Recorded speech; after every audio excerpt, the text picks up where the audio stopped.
On my grandson Liam's 8th birthday, his mother whispered those shattering words, "She's not even your real grandmother." He looked at me, then pushed away my gift, calling me fake grandma. My own son told me to leave. 7 years of silence followed, but I channeled every ounce of pain into a resolve that would shake their world. Stay with me for this story, like and share, and let me know which city you're listening from. Even at 65, Eleanor Vance could feel the phantom echo of those words, a dull ache behind her ribs that refused to fade. "She's not even your real grandmother." The phrase had been a poisoned dart, shot through the flimsy armor of her heart, leaving a wound that bled silently for years. It was a wound that, even now, felt as fresh as the day it was inflicted. The memory replayed with the clarity of a newly cut film reel. Liam's 8th birthday. The living room, usually a vibrant space filled with the scent of Felicity's overly sweet vanilla cake and the cheerful cacophony of children, had suddenly gone still. 8-year-old Liam Vance, her precious grandson, had looked at her across the coffee table, his usually bright blue eyes clouded first with confusion, then with a chilling coldness Eleanor had never seen directed at her before. It was a look that had shattered her in an instant. She had placed the carefully wrapped wooden train set, a replica of the antique locomotive Arthur had loved as a boy, before him. Liam, usually so eager for gifts, had pushed it away with a small, disgusted shove. The smooth, polished wood skittered across the table. "I don't want you here," he'd declared, his voice tight, the words biting like frost. Fake grandma, fake. The words stung more than any physical blow. Eleanor felt a sudden, dizzying rush, the air stolen from her lungs. She looked at Liam, at the boy she had adored since the moment he was born, and saw a stranger. How could he possibly utter such a cruel thing? Her mind, in a desperate attempt to make sense of the incomprehensible, drifted back decades, to a time of unwavering devotion and immense sacrifice. Arthur. Her son. Her only child. Eleanor had raised him alone after her husband, George, had died unexpectedly, leaving her a young widow with a baby and a mountain of grief. The memories were a kaleidoscope of exhaustion and fierce love. She'd worked 3 jobs simultaneously, her hands raw from cleaning, her feet aching from long shifts at the diner, her mind numb from late-night bookkeeping. Every penny, every ounce of her strength had gone into providing for Arthur, into giving him the stable, loving home she had promised George. She had sacrificed everything, her dreams of further education, of quiet evenings, of anything beyond the relentless grind. She had taken out crippling college loans for Arthur, debts she was still diligently paying off even in her 60s, long after he had graduated and embarked on his successful career. Her only compensation, her deepest joy, had been seeing him happy, seeing him thrive. And then Liam had arrived, a beacon of pure joy, a second chance at unconditional love. Eleanor had dreamt of being the perfect grandmother, not just a distant figure, but an active, integral part of his life.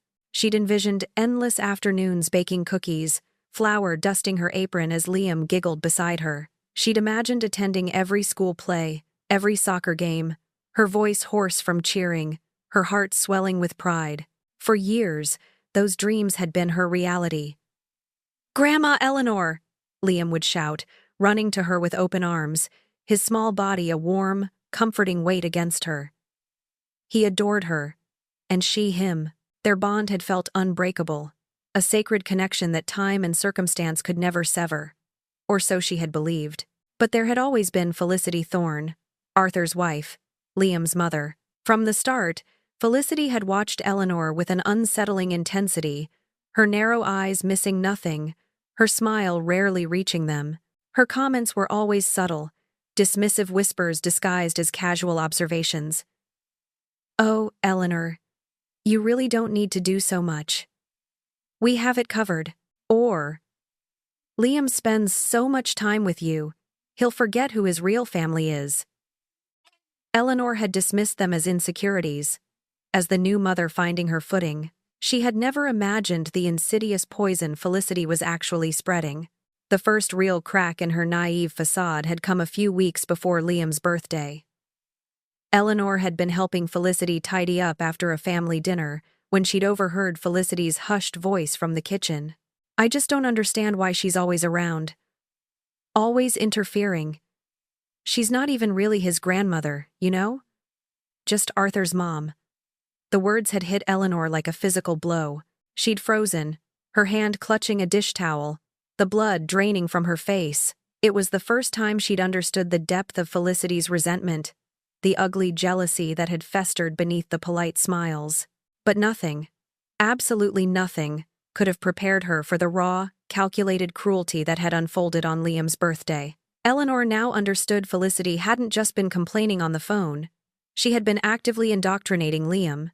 "Eleanor is just Daddy's mom," Felicity had likely whispered, her voice dripping with false concern.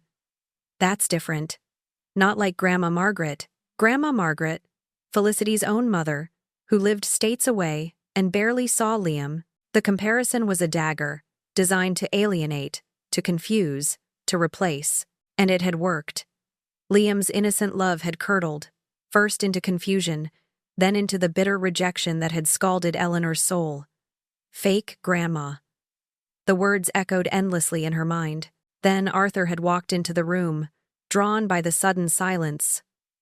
Perhaps. He surveyed the scene. Liam's sullen face, the rejected gift, Eleanor's shattered expression. For a fleeting moment, Eleanor had expected him to intervene, to defend her, to simply hug her. He was her son, after all, the son for whom she had sacrificed everything. Instead, his gaze had flickered, a shadow of discomfort crossing his face. He'd cleared his throat, avoiding her eyes. "Maybe you should go, Mom," he said, his voice low, almost apologetic. "Give us some space to handle this. Give us some space." The phrase was a euphemism for "get out." Eleanor stared at him, at the man she had loved and nurtured, and saw a stranger. A stranger who had chosen his wife's manufactured grievances over his own mother's broken heart. There was no argument, no plea, no tears left, just a profound, aching emptiness. She simply rose, picked up her purse, and walked out, leaving the unwrapped train set on the coffee table. 7 years of silence followed that day. 7 years of returned birthday cards, Christmas cards, cards filled with desperate, hopeful messages of love. 7 years of unanswered phone calls, her voicemails piling up, unheard and unacknowledged.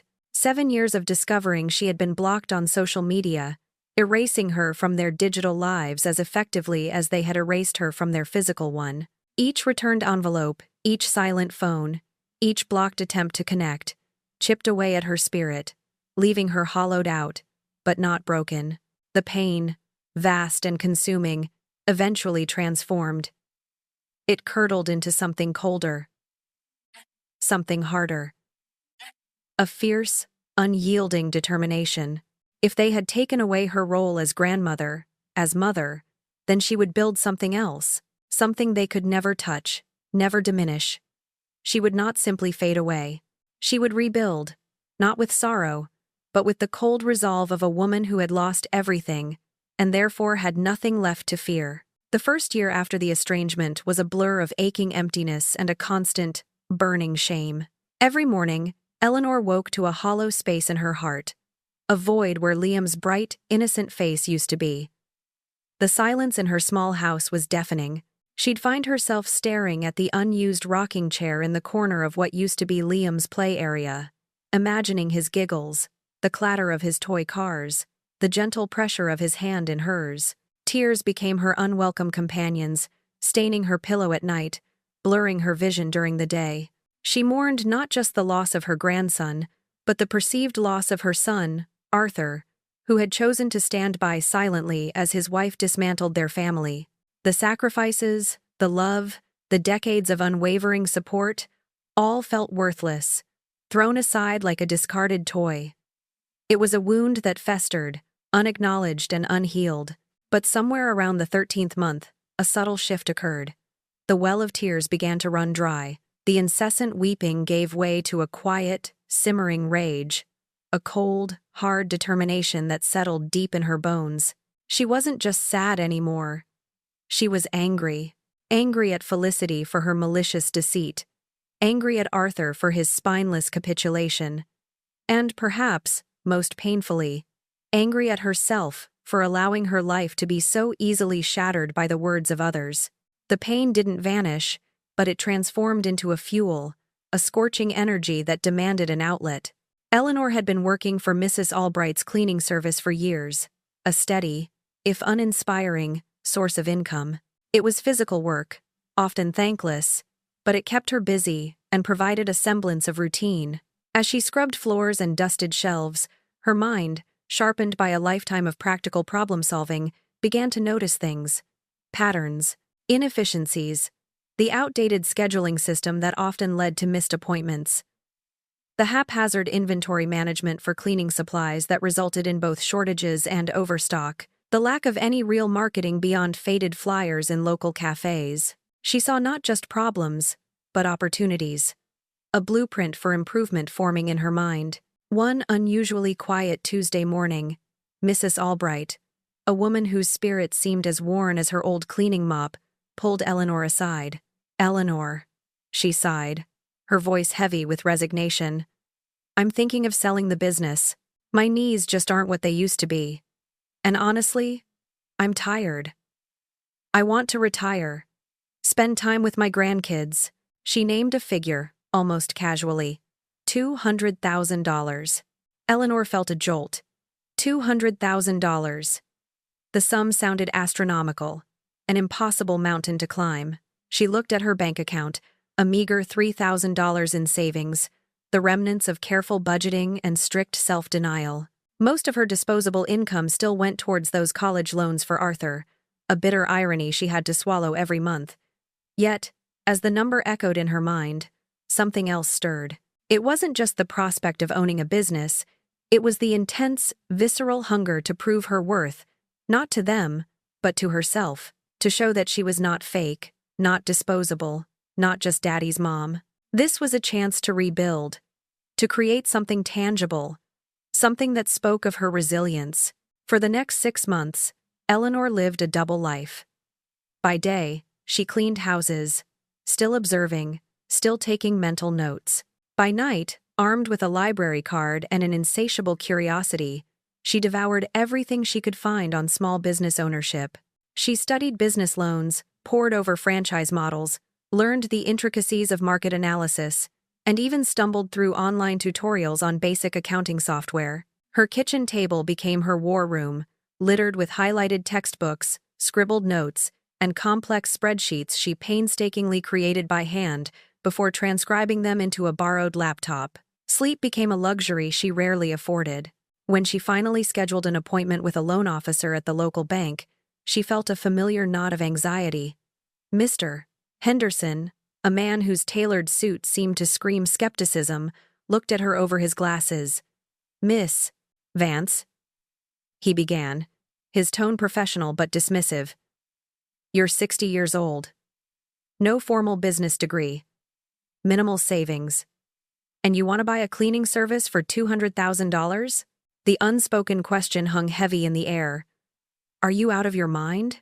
Eleanor met his gaze, her spine straightening. She had anticipated this. She placed a thick binder on his desk. "Henderson," she said, her voice steady, betraying none of the tremor in her hands. "I may not have a degree, but I have 40 years of experience managing a household, raising a son on my own, and running every aspect of Mrs. Albright's operations for the past 5 years. My projections aren't just guesswork." She opened the binder, revealing meticulously researched profit projections, detailed market analysis highlighting untapped growth areas, and a comprehensive plan for modernization, including a new website and online booking system. She had even researched her competitors, outlining their weaknesses and how Vance Cleaning Services, her proposed new name, would outperform them. Then, she laid down her trump card. "And to demonstrate my absolute commitment," she stated, looking him directly in the eye, "I will not draw a salary for the first 2 years. Every single cent of profit will be reinvested back into the business until we are stable and thriving." Mr. Henderson's eyebrows, which had been perpetually raised in doubt, slowly lowered. This wasn't just passion. It was a gamble, a level of self-sacrifice he rarely saw. The loan was approved. Mrs. Albright, tears in her eyes, hugged Eleanor tightly. "I knew you had it in you, Eleanor," she whispered. "I just knew it. You'll make it a success." The first 2 years were brutal, a relentless cycle of 18-hour days.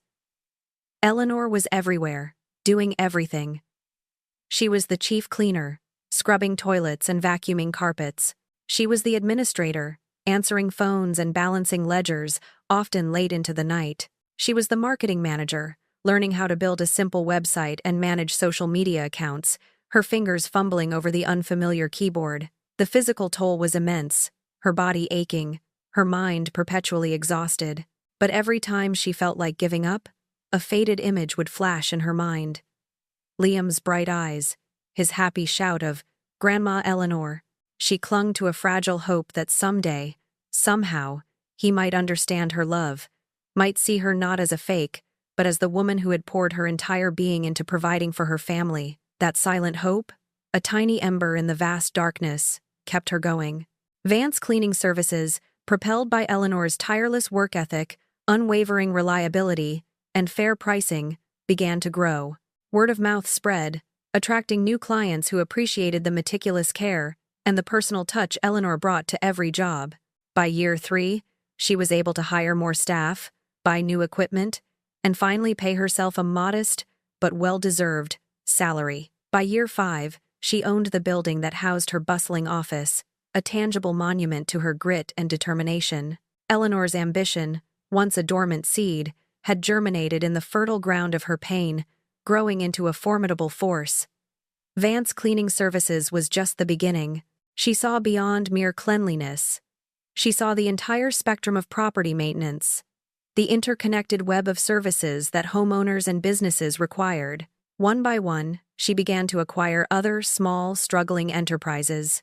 First, a landscaping company, then a general maintenance outfit specializing in repairs, followed by a small-scale property management firm. Each acquisition was meticulously researched, strategically planned, and ruthlessly executed. She built Vance Services, a small but increasingly powerful empire providing interconnected solutions. It was a testament to her vision, her relentless work ethic, and her keen understanding of market needs. The initial trickle of profit swelled into a steady stream, then a rushing river. Money started flowing in. Not just thousands, but hundreds of thousands. A level of wealth Eleanor Vance had never dared to imagine in her wildest dreams. It was a strange, almost surreal feeling to see her bank balance climb, to realize that the security and comfort she had always strived for were now within her grasp. Her external transformation was gradual but undeniable. She moved from her tiny, nondescript apartment to a modest house, then, with each passing year of success, to something much larger, more befitting the head of a growing enterprise. Her wardrobe evolved from practical, durable work clothes to elegant, tailored ensembles. She indulged in regular salon visits, her silver hair styled with a sophisticated flair, her hands, once perpetually chapped from cleaning, now manicured. But these outward changes were mere reflections of the profound shift within her. The timid, heartbroken woman had been replaced by someone utterly self-possessed, her confidence radiating from her, a quiet strength that needed no validation from anyone. Despite her burgeoning success, the grand houses felt hollow, echoing with a silence that wealth couldn't fill. The sprawling lawns, the designer furniture, the expensive art. All of it seemed a cruel mockery, without a family to share it with. The bitterness of her wealth was a constant companion, a stark reminder of the void left by her estrangement. What was the point of all this if there was no one to truly celebrate it with, no one to share a simple meal with? Yet, even as she built her empire, a part of her remained inextricably linked to the family that had cast her out. Through a network of casual acquaintances, hushed conversations at the grocery store, and the ever-present hum of local gossip, Eleanor kept discreet tabs on Arthur and Felicity. She never actively sought information, but she listened, absorbing the snippets of news, piecing together the narrative of their lives. The news was not good. Arthur's career in middle management, once so promising, had stagnated. He'd been passed over for promotions multiple times, his ambition seemingly dulled, his spark diminished. Whispers suggested he was seen as uninspired, easily overshadowed. Felicity, meanwhile, had long since quit her part-time job, her days apparently spent flitting between coffee shops, boutique stores, and expensive lunches with friends. The image that formed in Eleanor's mind was one of increasing idleness and entitlement, a stark contrast to the tireless energy Eleanor poured into her burgeoning businesses. And Liam, her grandson. He was 15 now, a teenager she wouldn't recognize if she passed him on the street. Her heart ached with a dull, persistent throb. She mourned the milestones she had missed. His awkward early teenage years, his first crush, his triumphs and heartbreaks. He was a ghost in her memories, a child she loved but whose present reality was a complete mystery. The thought of him, vibrant and growing, somewhere beyond her reach, was a constant, sharp pain. Last Christmas, a strange impulse had seized her. She'd found herself driving past Arthur's house, a small, detached bungalow, in a quiet suburban street. It was smaller than she remembered, the once neat paint now peeling in patches, the lawn looking a little neglected. She saw Arthur himself, coming out to retrieve the mail, his shoulders slumped, a visible weight of stress etched onto his face. He looked older, tired, his youthful confidence long gone. The sight was a curious mix of vindication and profound sadness. She wanted to stop, to knock on the door, to simply see Liam, but she resisted. Not yet. She was still building, still preparing. There would be a next time, she knew. Eleanor had a cynical understanding of human nature, especially the nature of those who took without giving. She predicted that Arthur and Felicity would eventually return, not out of love or remorse, but out of necessity. They would come when they needed something, when the carefully constructed facade of their lives finally crumbled. She was ready. 6 months ago, she had purchased the mansion, a sprawling, magnificent home nestled on a quiet, tree-lined street, far too large for one person. Its grand rooms, exquisite detailing, and manicured gardens were a testament to her success, a tangible symbol of how far she had come. But as she moved through its spacious halls, the silence was absolute. That wasn't the point, she'd tell herself. Whenever the loneliness threatened to overwhelm her, the point was not comfort or companionship, but a statement, a monument built from her pain. The house echoed with her solitude. She ate alone in the formal dining room, the long, polished table reflecting the flickering candlelight, highlighting the vast, empty space around her. It was a peculiar existence, one filled with material abundance, but devoid of the warmth of human connection. Then, the news she had subconsciously been awaiting finally reached her, delivered through the same casual channels. Arthur had been laid off from his middle management position, and Felicity, the frivolous Felicity, was now reportedly counting coupons at the grocery store, her designer bags replaced by a look of bewildered frustration. The circle was closing, the stage was being set. Eleanor felt a cold satisfaction, tinged with a deep, unsettling sadness. Soon, very soon, she would have to decide if they deserved a second chance. If she was capable of giving one. The chime of the doorbell cut through the quiet hum of Eleanor's home office at precisely 2:47 p.m. on a Tuesday. She was deep in the quarterly reports for her property management division. Her brow furrowed in concentration. When the sound echoed through the sprawling mansion, her initial reaction was mild annoyance. Unexpected visitors were rare, especially in the middle of a workday. She glanced at the security monitor mounted on her wall, a small screen showing the elegant sweep of her front porch, and then her breath caught. Her heart, which had been beating with its usual steady rhythm, seemed to stutter, then race wildly in her chest. On her screen, bathed in the afternoon sun, stood 3 figures: Arthur, Felicity, and a lanky teenager whose face, despite the years, was instantly recognizable. 7 years.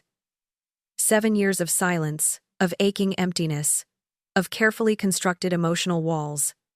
Now, here they were, standing on her doorstep, carrying suitcases. The sight was both precisely what she had anticipated and utterly shocking in its reality. Liam was no longer the 8-year-old boy who had called her fake grandma. He was taller than Felicity now, his childish roundness replaced by the sharp angles of a teenager, his shoulders broader, his hair a darker shade of brown. A stranger, yet undeniably her grandson. Arthur shifted nervously on the welcome mat, his gaze darting around the expansive porch. He looked thinner, his face etched with lines of worry she hadn't seen before. Felicity, ever conscious of appearances, smoothed her hair, then checked her reflection in the glass of the ornate front door. A habitual gesture of vanity, even in apparent distress. Liam, meanwhile, looked exactly like a 15-year-old who would rather be anywhere else on the planet, his posture radiating adolescent boredom and resentment. Eleanor stood slowly, pushing her chair back from her mahogany desk. She walked to the hallway mirror, observing her reflection with a detached clinical eye. Her silver hair was perfectly coiffed, her tailored navy suit exuded quiet authority, and her emerald necklace gleamed softly against her throat. Her face, though bearing the natural marks of age, was composed, her eyes clear and sharp. She looked nothing like the heartbroken, discarded woman they had last seen. She was elegant, successful, and utterly unapproachable. This was the woman she had painstakingly built from the ashes of her old self. She reached the front door, her hand hovering over the cold brass handle. This was the moment. The culmination of years of pain, of relentless work, of quiet anticipation. She took a deep breath, her expression carefully neutral, devoid of any warmth or vulnerability. With a soft click, she opened the door. "Arthur," she stated, her voice even, flat, betraying no emotion. It wasn't a question, but an acknowledgement. Arthur's face, already pale, visibly sagged with relief. "Mom." "Hi," he stammered, then seemed to gather himself. We." He gestured vaguely at the suitcases arranged around their feet. "It's good to see you." The words sounded hollow, rehearsed.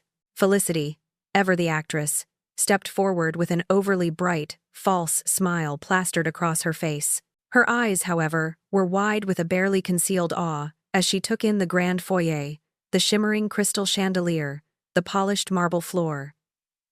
"Eleanor, oh my goodness," she gushed, her voice a little too loud.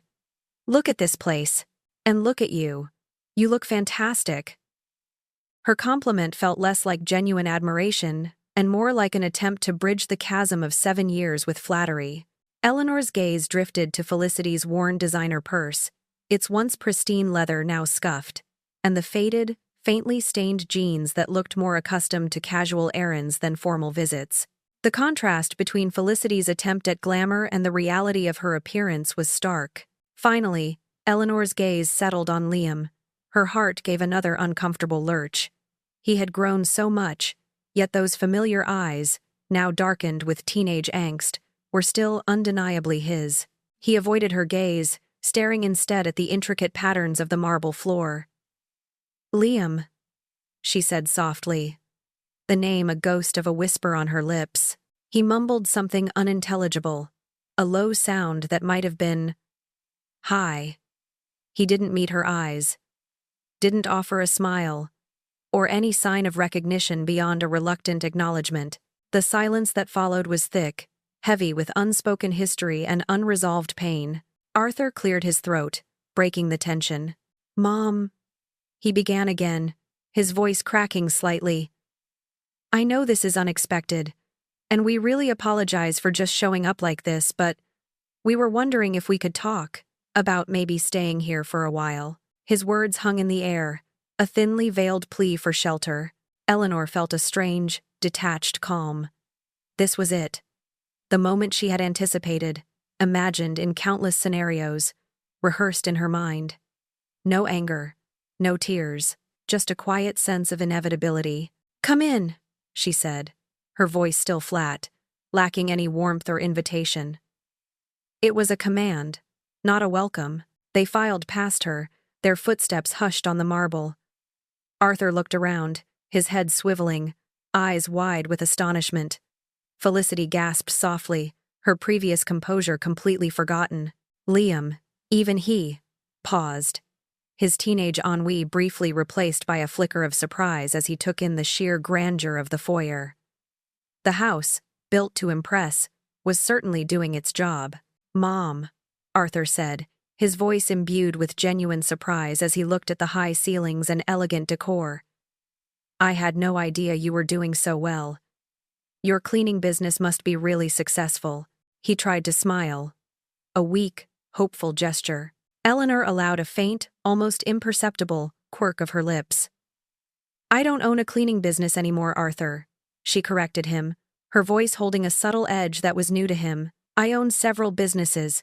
She watched his face, the slow dawning of understanding, the shift from surprise to something akin to awe, tinged with a hint of discomfort. They moved into the expansive living room, its plush sofas and antique furniture radiating an air of refined luxury. Liam, clearly overwhelmed or simply bored, immediately pulled out his phone, his fingers already poised to escape into the digital world. Eleanor's voice, suddenly sharper, cut through the quiet. "Put that away, please, Liam," she instructed, her tone firm, leaving no room for argument. "When adults are talking, you participate in the conversation. If you're finding yourself gripped by Eleanor's journey, make sure to like this video, share it with someone who needs to hear a story of resilience, and subscribe so you don't miss how this incredible saga unfolds." Now, back to the story. As Eleanor faces the family she never thought she'd see again, Eleanor settled into the plush armchair, crossing her legs, her posture radiating an almost regal calm. She looked at the three figures arrayed before her on the velvet sofa, their faces a mix of apprehension and carefully veiled hope. 7 years. A lifetime for some, a blink for others. "What?" she began, her voice steady and clear, cutting through the heavy silence of the opulent living room. "Brings you here after 7 years of complete silence?" Felicity, ever the first to try and charm her way out of a tight spot, gave a forced, brittle laugh. It sounded like shattering glass in the quiet room. "Well, you know how it is with family, Eleanor. Life gets busy, things happen, but family is forever, right? And we've missed you so much." The words were sickly sweet, completely devoid of sincerity, and Eleanor felt a familiar wave of disgust. Arthur, however, looked genuinely pained. He shifted uncomfortably, avoiding Eleanor's piercing gaze. "Mom, I'll be honest," he began, his voice hoarse. "We're going through a really rough patch. I lost my job 3 months ago. The company restructured, and, well, my position was eliminated." He swallowed hard. "We're behind on the mortgage. The bank is threatening foreclosure. Things are pretty bad." He finished, his voice trailing off, a desperate plea hanging in the air. Eleanor listened, her expression unreadable. She had known this was coming, but hearing it articulated, witnessing their raw vulnerability, stirred a complicated mix of cold satisfaction and a strange, distant ache for the son she used to know. "And," she asked, her voice quiet but firm, "where exactly do I fit into this situation?" Felicity, seeing an opening, leaned forward eagerly, her eyes bright with a hungry glint. "Well, Eleanor, you have so much space here. This house is absolutely enormous, and since we're family, we thought maybe we could stay with you, just for a little while, until Arthur finds something new and we get back on our feet." Her smile was plastered on, a desperate mask of optimism. Eleanor slowly turned her head, her gaze shifting from Felicity to Liam, her grandson. The reason for so much of her pain, and the catalyst for her transformation. "Tell me, Liam," she said softly. "Do you remember me?" Liam, who had been trying to shrink into the cushions, mumbled, "You're Dad's mom." He still wouldn't meet her eyes. Eleanor felt a pang, sharp and swift. It wasn't the answer she wanted, but it was honest. "That's right, Liam," she affirmed, her voice gaining a steely edge. "I am your dad's mom. But more than that, I'm your grandmother, your real grandmother, despite what you were told when you were 8 years old. Felicity visibly blanched, her carefully constructed smile faltering, her face paling rapidly. Arthur, sensing the dangerous turn the conversation was taking, quickly interjected, his voice strained. "Mom, that was a long time ago. Liam was just a child. Maybe we don't need to bring up old—" Eleanor cut him off, her voice suddenly sharp, slicing through his weak protest. "Old what, Arthur? Old wounds? Old lies?" Her gaze snapped back to Felicity, then to Liam, who looked utterly bewildered. "Felicity, you poisoned this child's mind. You told him I wasn't his real grandmother. You told him I was just Daddy's mom, and that it was different from Grandma Margaret." Liam's head snapped up, his eyes finally meeting Eleanor's, wide with confusion. "What are you talking about?" he asked, his voice cracking. Eleanor held his gaze. "I'm talking about the day you called me a fake grandma, Liam. The day you pushed away the wooden train I lovingly chose for you. Your mother was whispering insidious lies to you, distorting our relationship, making you believe I was somehow less than. And your father," she turned her icy stare to Arthur, "did nothing to stop it." Liam stared at his mother, then at his father, a dawning realization spreading across his young face. I was just a kid," he stammered, his voice filled with genuine distress. "I didn't understand. I just thought—" Eleanor softened her tone, a flicker of the old love piercing through her defenses. "It wasn't your fault, Liam," she said, her voice gentler. "You were a child. You were manipulated." Arthur, seeing an opportunity, leaned forward, seizing on the fragile moment. "Mom, we made mistakes. We truly did. We let things get out of hand. But we're family, and family forgives each other, right? We need your help. We truly do." He looked desperate, pathetic even. Eleanor rose from her chair, walking slowly to the expansive bay window that overlooked her perfectly manicured gardens. She stared out at the vibrant blooms, the lush greenery, reflecting on their desperation. It was exactly as she had predicted. They would only come when they had nowhere else to go. "You need my help," she murmured, her voice barely audible, the words laced with a deep, cutting irony. "After 7 years of treating me as if I didn't exist, as if I meant nothing to you, you need my help." She turned back to face them, her expression once again unreadable. She saw the fear in Arthur's eyes, the calculating hope in Felicity's, and the confused vulnerability in Liam's. "You can stay," she announced, her voice resonating with authority. A collective sigh of relief seemed to escape from the trio. "But," she continued, raising a hand to silence any immediate exclamations, "there will be conditions." She paused, letting the weight of her words settle. "First," she began, ticking off points on her fingers, "this is my house. You will live by my rules. There will be no arguments, no defiance. My word is final. Second, everyone will contribute. This is not a hotel, and there are no free rides. You will all have responsibilities, chores, and I expect them to be carried out without complaint. And third," her gaze swept over them, lingering briefly on Felicity and Arthur, "we will address the past, all of it. The lies, the silence, the disrespect. We will talk, openly and honestly, because without that, there is no moving forward." Arthur, looking utterly relieved, nodded enthusiastically. "Yes, Mom. Absolutely. Whatever you say." Felicity's smile was strained, a thin, brittle line, but she too nodded, her eyes darting around the luxurious room, weighing the discomfort against the security. As Eleanor turned away for a moment, Felicity whispered to Arthur, her voice low and tight. "She's different." Eleanor, whose hearing remained remarkably sharp, heard her. A faint, almost imperceptible smirk touched her lips. "Yes, I am," she acknowledged inwardly. "Very different indeed." The digital clock on Eleanor's bedside table glowed 5:30 a.m. She was already awake, her mind sharp, her body accustomed to the rigorous discipline she had cultivated over the past 7 years. Her routine was inviolable. A brisk workout in her home gym, followed by a protein shake, And then 2 hours of focused work in her office before the rest of the world, or at least her household staff, began to stir. Today, however, there was an added, almost surreal, layer to her morning. She could hear faint rustlings from the guest wing upstairs, the subtle creak of floorboards, the muted sound of water running. They were here. Arthur, Felicity, and Liam, sleeping under her roof.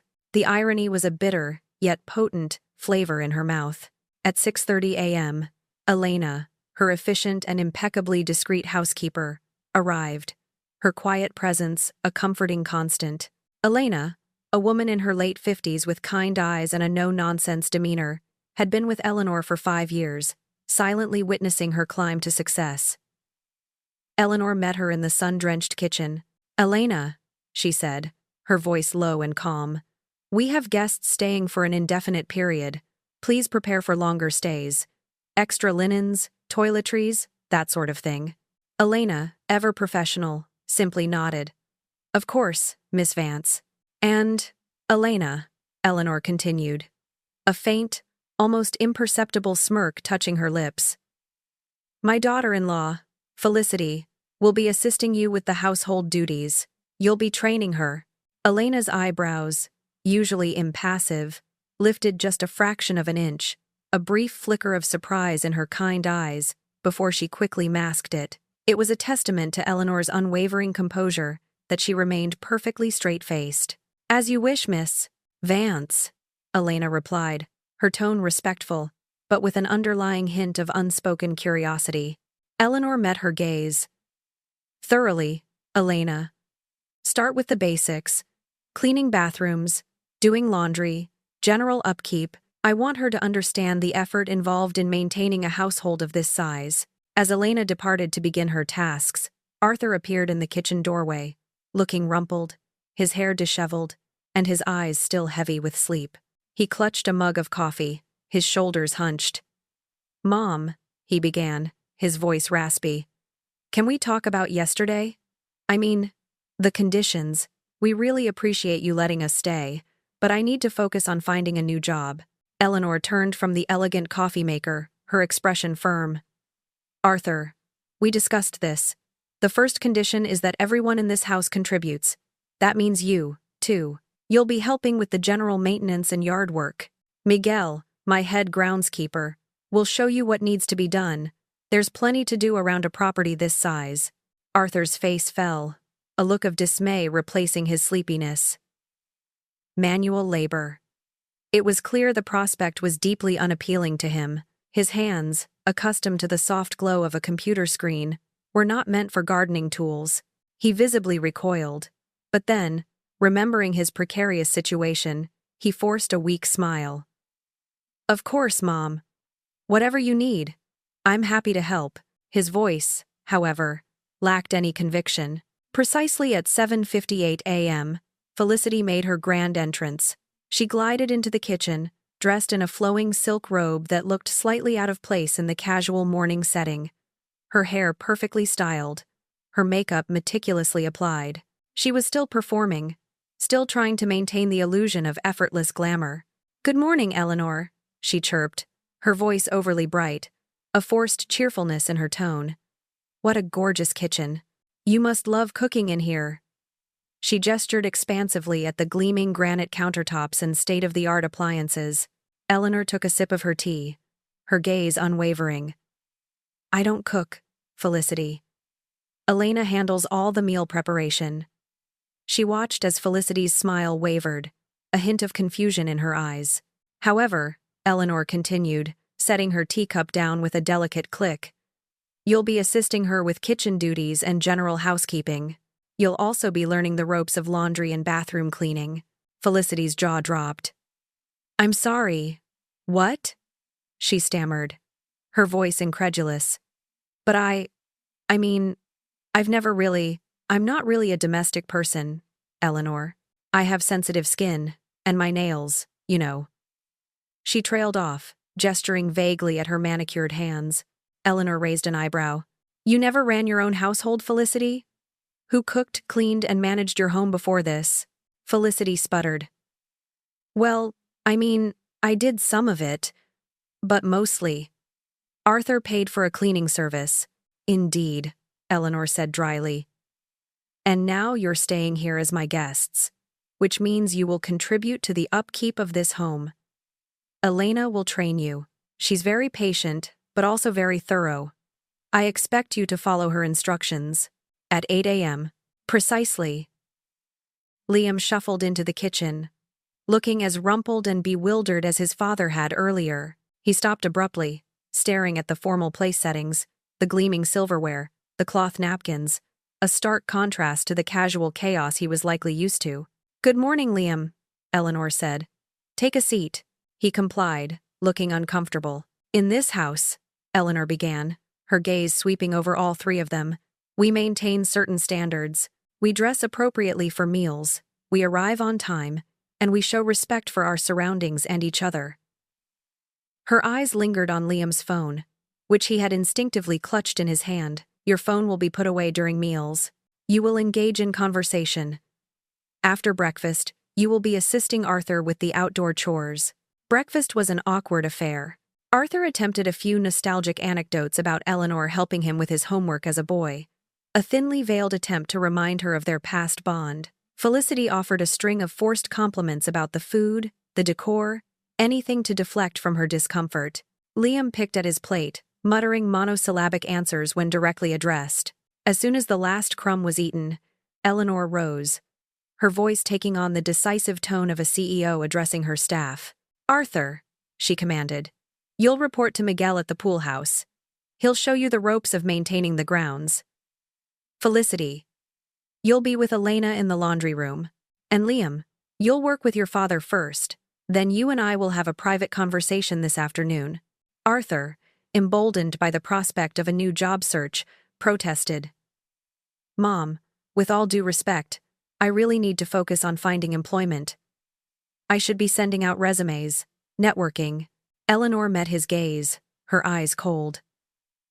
"Arthur, you've had 3 months to do that, and given your past track record of job instability, a little manual labor will build character, things you apparently never learned."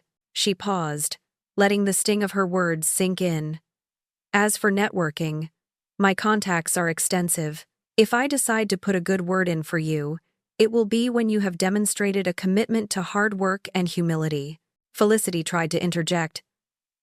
"Eleanor, surely we can make an exception." Eleanor turned to her, her voice cutting like ice. "There are no exceptions. These are my conditions. You either accept them, or you are free to leave. The choice is yours." The air in the room crackled with tension. From the window of her home office, Eleanor observed Arthur.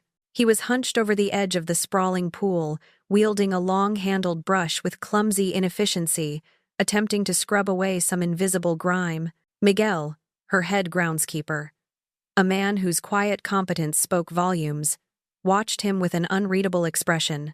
Arthur's usually neat work shirt was plastered to his back with sweat, his face red and grimacing in the afternoon sun. He looked utterly exhausted, utterly out of his element. Eleanor watched for a long moment, a ghost of a smile playing on her lips. It was a stark reminder of how accustomed he was to a life of ease, to having others handle the unpleasantries. Around noon, a cacophony of raised voices drifted up from the kitchen. Eleanor closed her laptop, her expression unperturbed. She had anticipated this. She found Felicity in the laundry room, an expansive space, usually humming with the quiet efficiency of industrial-grade machines. Today, however, it was a scene of colorful chaos. Felicity stood amidst a pile of once white linens, now uniformly pink, her face streaked with tears, a furious flush creeping up her neck. Elena stood nearby, her expression a mix of weary resignation and professional disapproval. "What seems to be the problem, Elena?" Eleanor asked, her voice calm and even. Elena sighed, gesturing towards the offending pile. "Miss Vance," I instructed Felicity to separate the colors, specifically to keep the red towels separate from the white linens. But she insisted she knew what she was doing. "Everything is pink now." Elena's eyes swept over the luxurious, expensive sheets and fluffy towels, now irrevocably stained. Eleanor picked up a pink-tinted Egyptian cotton bath towel, feeling its ruined softness. A significant loss, certainly, but she viewed it now not as a disaster, but as an expensive, yet necessary, lesson. She turned to Felicity, who was still sniffling, her perfect makeup running in trails down her cheeks. "Felicity," Eleanor stated, her voice devoid of sympathy. "Did you think you didn't need to pay attention to Elena's instructions? Did you think this work was beneath you? Something you could simply breeze through without care?" Felicity burst into fresh tears. I've never done laundry like this before. It's not fair. I told you I wasn't domestic." "Fairness," Eleanor replied coolly, "is not a luxury you currently possess. You are living under my roof, benefiting from my generosity. The least you can do is perform the tasks assigned to you with care and respect." She turned to Elena. "Elena, I want you to take Felicity back to square one. Start with the absolute basics. Sorting, temperatures, detergents. Do not leave her unsupervised until you are certain she can follow instructions precisely." Then Eleanor looked at Felicity again, her gaze unwavering. "And as for the cost of these ruined linens," she said, gesturing to the pink pile, "since you currently have no income, you will be working off their value through additional household duties. Elena will keep a meticulous record." Felicity's face was a mask of shock and utter humiliation. Her sobs ceased, replaced by a stunned silence. She had expected a lecture, perhaps even a reprimand, but never a financial penalty translated into forced labor. The illusion of her former life, of being above such mundane concerns, was shattering rapidly. Leaving Felicity to her pink-tinged despair and Elena's patient but firm re-education, Eleanor went to speak with Liam. She found him by the pool, sitting on a deck chair, looking sullen and rather dirty. He had clearly been put to work alongside his father. His hair was ruffled, his face smudged, and his pristine sneakers were now coated with a fine layer of dust and grass clippings. Eleanor sat down on an adjacent chair. "Liam," she began, her voice softer now, yet still firm. "We need to talk about what happened when you were 8 years old." He didn't look at her, instead tracing patterns in the condensation on a water glass nearby. "I was just a kid," he muttered, his voice weary. "I didn't understand what was happening, and that's precisely why we're talking now," Eleanor clarified, her voice gentle but insistent. "When you're old enough to understand, old enough to make your own judgments, not just absorb the opinions of others." She waited, allowing her words to sink in. Slowly, Liam looked up. His eyes, usually clouded with a teenager's habitual ennui, held a flicker of something she recognized, a spark of intelligence, a nascent curiosity, and in that moment, Eleanor saw a fleeting glimpse of the grandson she remembered, a fragile hope for reconciliation blooming in her chest. "Do you remember anything about your father when he was a teenager, Liam?" Eleanor asked, changing tack unexpectedly. Liam frowned. "Not really. Just stories about his job, I guess." Eleanor gave a small, genuine smile. "Well, let me tell you a few things your father probably won't. When he was about your age, Arthur was absolutely smitten with a girl named Chloe Davies. She was captain of the school baseball team, a star pitcher. Arthur, bless his heart, decided he needed to impress her, so he joined the team." Eleanor chuckled softly. "He was terrible, absolutely awful. He couldn't hit a ball to save his life, and he had 2 left feet when it came to running bases." Liam, to Eleanor's quiet delight, let out a small, surprised snort of laughter. "Dad? Baseball?" "Oh yes," Eleanor confirmed, her eyes twinkling with genuine amusement. "He desperately wanted to impress Chloe. He kept striking out, day after day, getting hit by pitches. One particularly disastrous game, a fly ball went straight for his face, and he just stood there, frozen. He walked off the field that day, his nose bleeding, and never picked up a bat again." Liam let out a small, genuine laugh, a sound Eleanor hadn't heard from him in years. It was a hesitant sound, but it was there. He looked at her, a different kind of curiosity in his eyes now. "Dad played baseball?" he repeated, still sounding incredulous. "He certainly tried," Eleanor said, a fond warmth entering her voice. But he had other talents. Did you know I taught your father to cook? Liam shook his head, looking intrigued. He loved baking, Eleanor continued. His chocolate chip cookies, in particular, became legendary around our neighborhood. Kids would practically line up for them after school. He had a knack for it. She was weaving tales of Arthur's past, not to criticize, but to paint a fuller, more human picture of him, to show Liam that his father was more than just the man he knew now. She was beginning to rebuild a bridge, one story at a time. Liam's gaze, softened by the unexpected tales of his father's youth, turned wistful.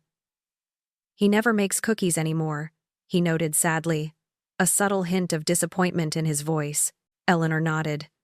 No, he doesn't. He stopped for a while after you were born, and then never quite picked it back up. Life got complicated, I suppose. She paused, letting the silence settle, then took a deep breath. This was the moment. Liam, she began, her voice gentle but firm. You asked what happened that day, your 8th birthday. What really happened? He looked at her, his brows furrowed in thought. I remember being confused, he said slowly, piecing together fragments, and Mom saying you weren't my real grandmother, that you were just Dad's mom, and it was different. And then you just disappeared. His voice held a note of accusation, softened by the years. I never stopped wanting to see you, Liam, Eleanor stated, meeting his gaze directly. Not for a single day. Every birthday, every Christmas. I sent cards.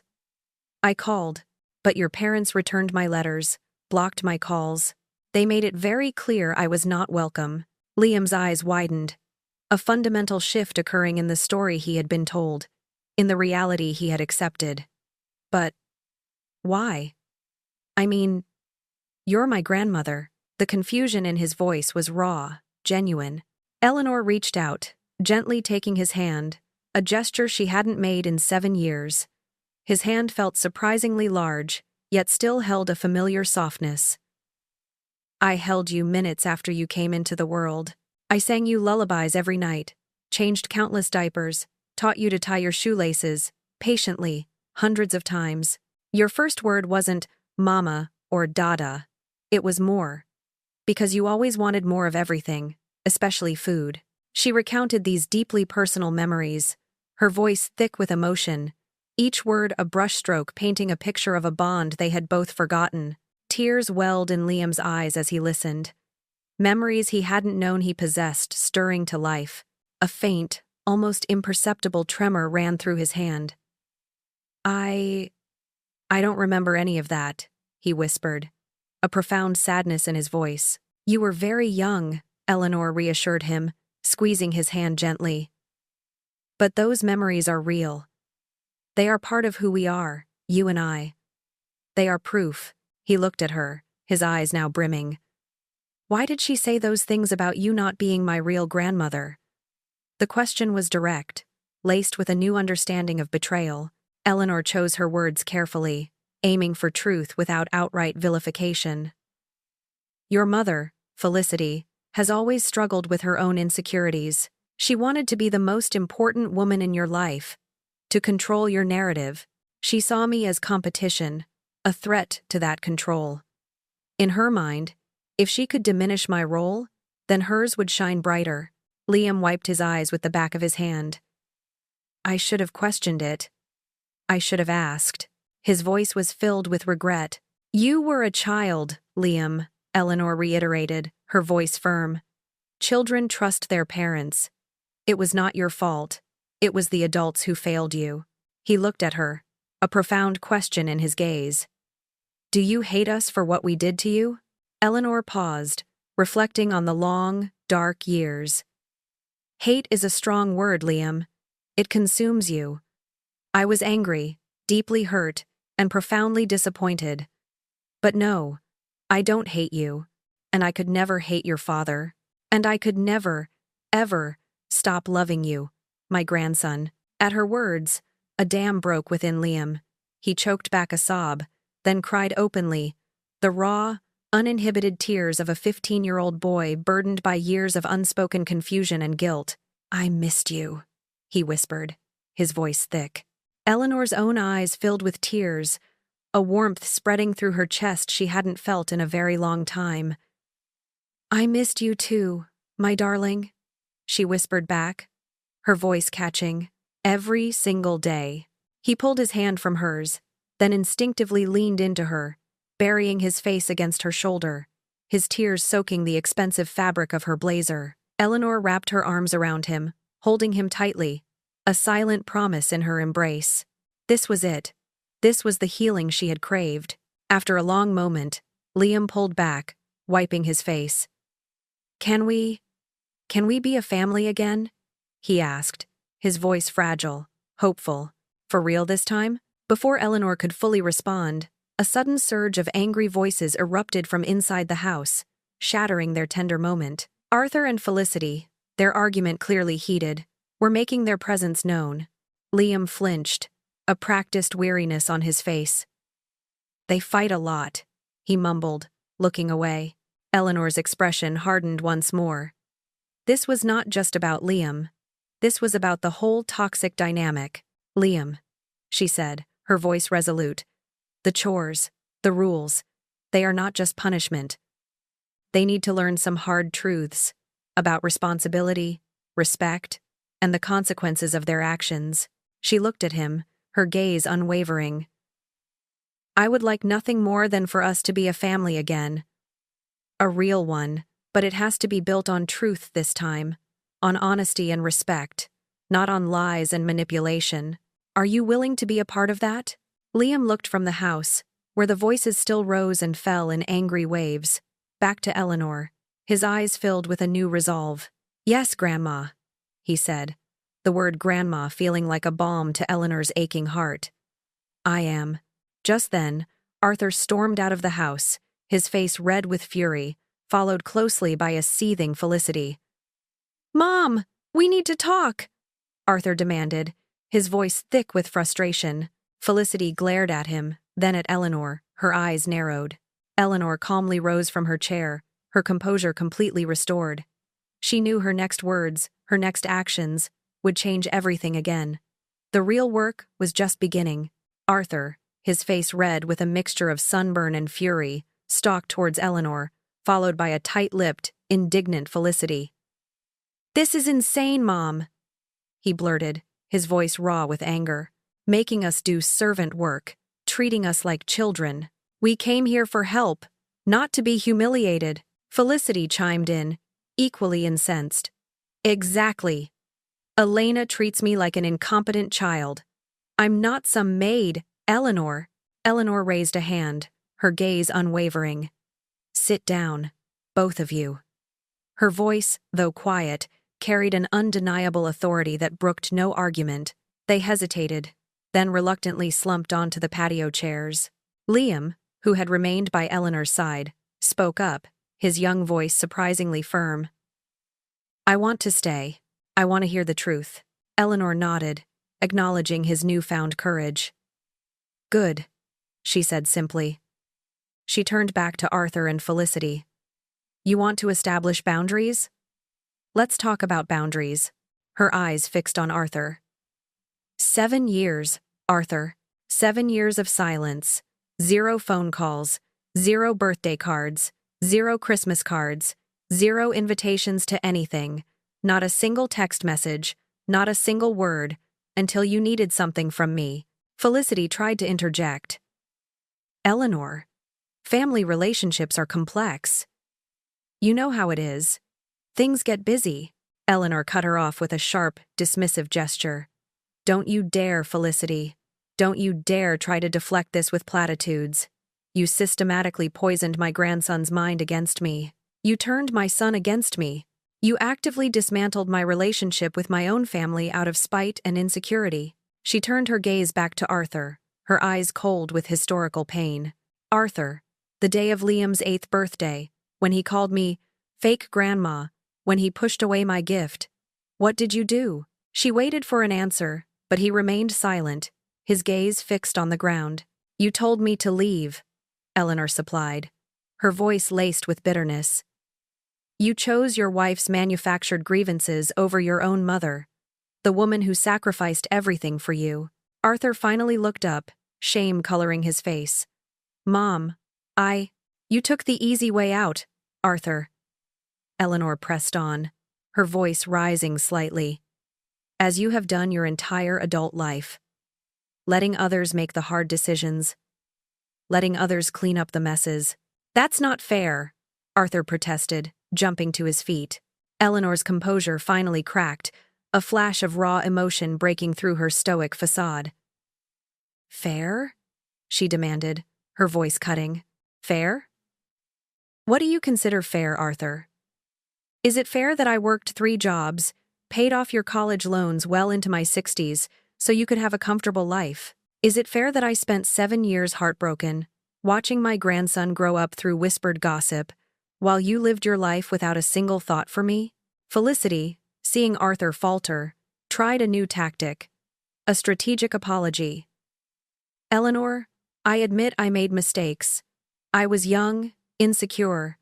I realize now how wrong I was. Can't we just move past it? For Arthur? For Liam?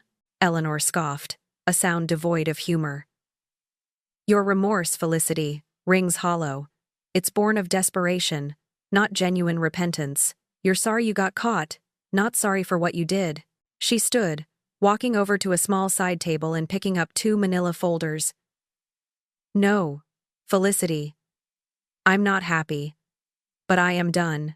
Done with fake family, done with being used, done with being a silent victim. She handed one folder to Arthur, the other to Felicity. I had my lawyer prepare these. These are contracts.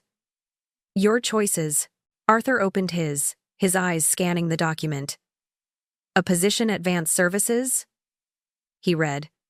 Confusion etched on his face. $60,000 salary? Benefits? He looked up. Bewildered. Yes, Eleanor confirmed. It's an entry-level position. You'll work your way up. You'll also be required to attend individual and marriage counseling, paid for by Advanced Services. It's a chance to rebuild yourself, Arthur. To finally take responsibility.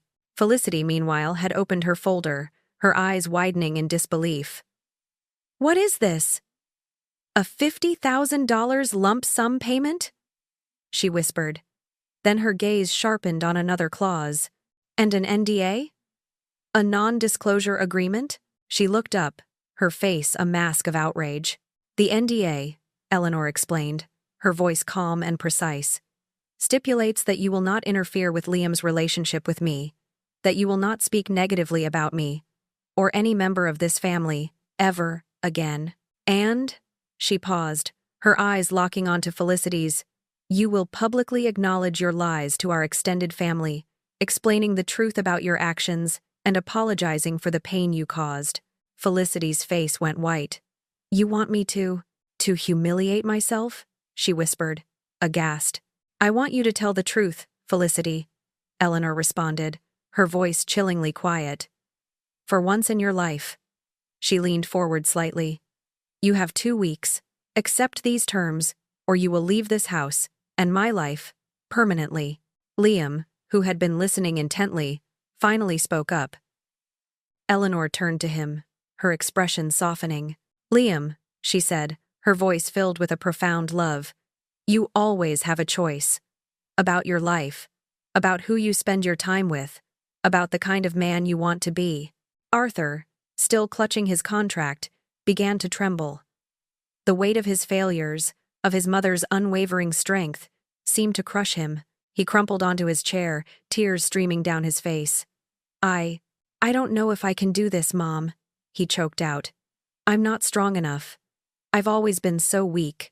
Eleanor walked to him, placing a hand on his shoulder. You are, Arthur. Strength is in your DNA. It's just buried under layers of bad choices.